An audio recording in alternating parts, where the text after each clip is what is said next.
Hello and welcome back to my channel. My name is Danielle. For those of you who don't know me, hi, welcome. I'm so glad that you guys stopped by today. So today we are doing kind of a how I use loose pigments and kind of my advice on loose pigments in general. I'm going to be doing an entire eye look using just loose pigments. I think that this is going to kind of help some people who are just intimidated by loose pigments. I used to be one of those people, but now I really enjoy them more because I figured out a way to make them work for me. And I think that is something that everyone kind of has to figure out, is just how these will work for them. My number one suggestion is do not put your foundation on before you do anything with loose pigments, because they are messy. That is the number one thing about loose pigments that I think for some reason people don't really understand. They are messy. They are super, super, super messy. If you are just going in and you've just done your foundation, you are going to get all different colors all over your face. So that is kind of my number one piece of advice, is do not do your foundation prior. That'll save you a lot of headache. Trust me, I've been there. So the first thing I'm going to go ahead and do is put on my LA Girl Pro Conceal as my base. I'm just going to use this palette here for the mirror. So we're going to go ahead and get started with that. I also, if I'm doing, because I'm doing more of a, I'll show you the loose pigments I'm using today in just one second. But if I'm doing a more vibrant, colorful look, I'll go in with my NYX Jumbo Pencil in Milk. That's why I said that. And kind of do something with that there to make those colors kind of pop. But I've kind of settled on more of like a pinky kind of red look. So I'm using these here from Addictive Cosmetics. This is their shade Halo, and then I have their shade Pocahontas. I have their shade Abalone, and then the shade Sweet Nothing that I'm going to be working with today. So I'm going to actually start off with the shade Halo. It is this nice kind of yellowy matte. I'm going to use this to set that base that I've applied for that. I like using this AOA high definition brush to kind of set anything that I put on my eye, just because of the shape of it. It works really well.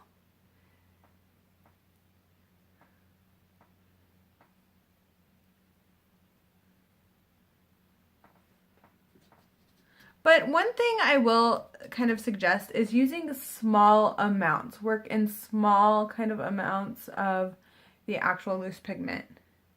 If you can see, I put just a tiny bit in here, but I'm kind of covering my brush in that. And putting this down is going to help the other shades blend just like any other eyeshadow. But using smaller amounts is key with loose pigments, because you can go too far too fast. So the next one I'm going to use is Abalone, and I'm going to work this into my crease. So I just take a small amount there. I'm going to take this kind of blending brush here, and I'm going to put it on, and then I'm going to make sure I tap it off. I don't want too much on here for when I start, because I don't want to have a mess on my face. It also kind of prevents it from getting all over my face, especially since I'm just using these kind of loose pigments for this. So again, going to dip my brush, and I just pour a little bit into the lid. I find that is the easiest to use them. It's less messy. I can kind of control how much I'm using that way, which is key, in my opinion, for using loose pigments. So I'm going to go ahead and put a little more of Abalone into this container here. And I'm going to pick up a little more on my brush this time, because I'm going to start building this pinky color up. So I'm not tapping off quite as much. And we're just going to go in.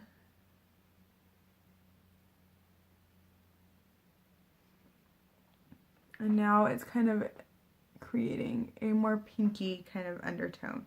So again, I've dipped in, lightly tap off, because I do want just a little more on my brush.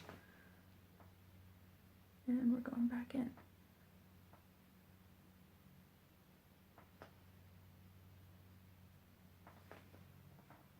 Okay, so now that that is done, we are going to be done with Abalone for now. And next, I'm going to go into Pocahontas. I'm going to use this to start deepening the outer V here. And this is what this shade looks like. So I'm going to take just a little bit in the lid. I'm going to take a different kind of blending brush. This one's a little more narrow. And I am going to dip in just a little bit and tap the excess off. I'm going to show you kind of here what my brush, there's very little on there. And again, that is just to prevent it from getting all over my face. When I work with loose pigments, I find that a little goes a long way.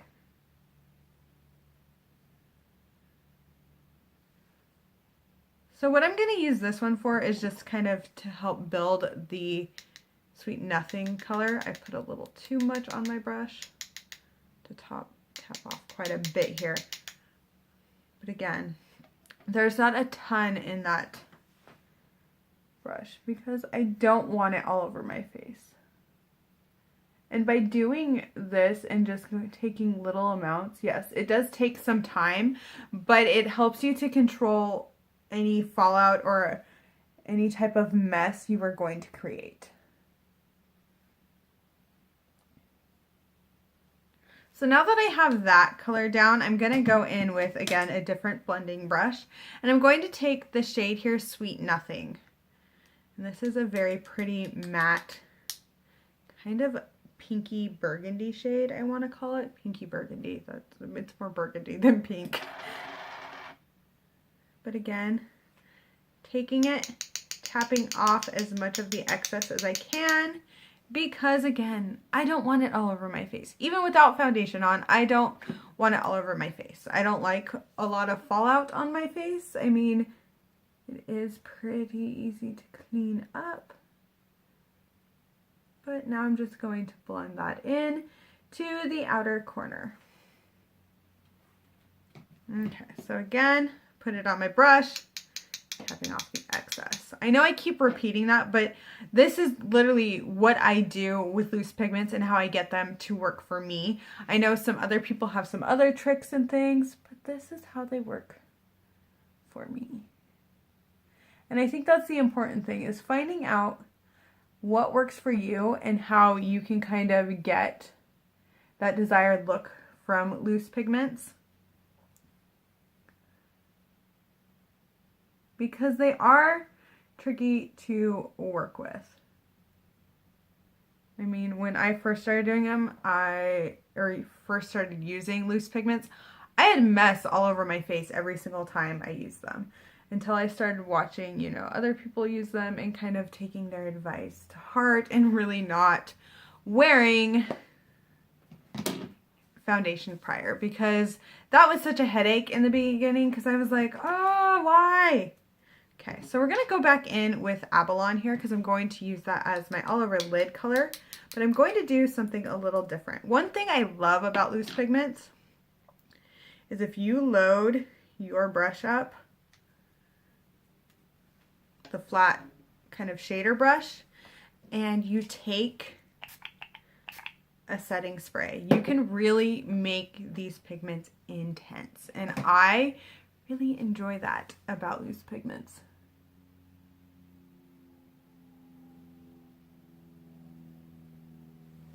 I'm going to take some more. I probably need more in here.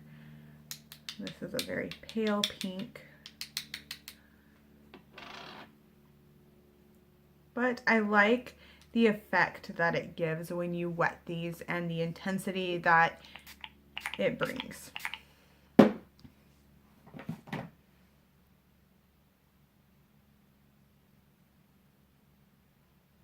And wetting them, especially if you're going to just use them on your lid and you're not doing like a full look with them, wetting them is going to be ideal because it is going to, again, be less fall out on your face, be less of a mess everywhere else.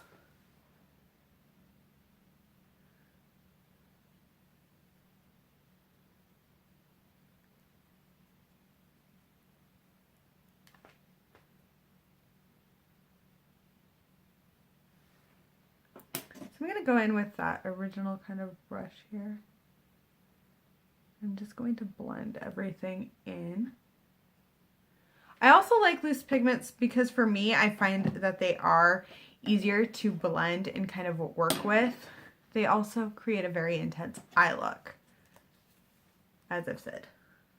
I feel like I'm just repeating myself, but it's kind of the gist of loose pigments.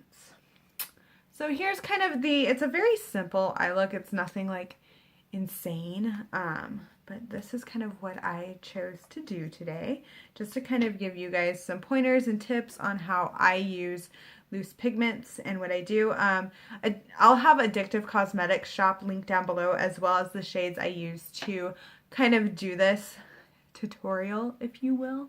I'm planning on doing a more in-depth tutorial with some loose pigments later on. But to recap, some of the ways that I keep the mess at bay is taking very small amounts on my brush, using the lid as where I'm going to pour it out.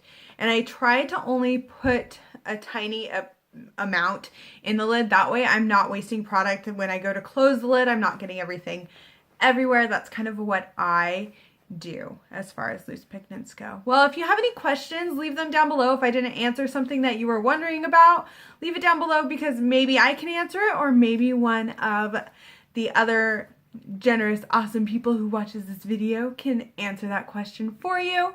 Let me know some of your tips and tricks for loose pigments. Well, thank you guys so much, and I hope you have a wonderful day, night, wherever you are. And please like this video and subscribe if you have not already. Thanks again, and bye!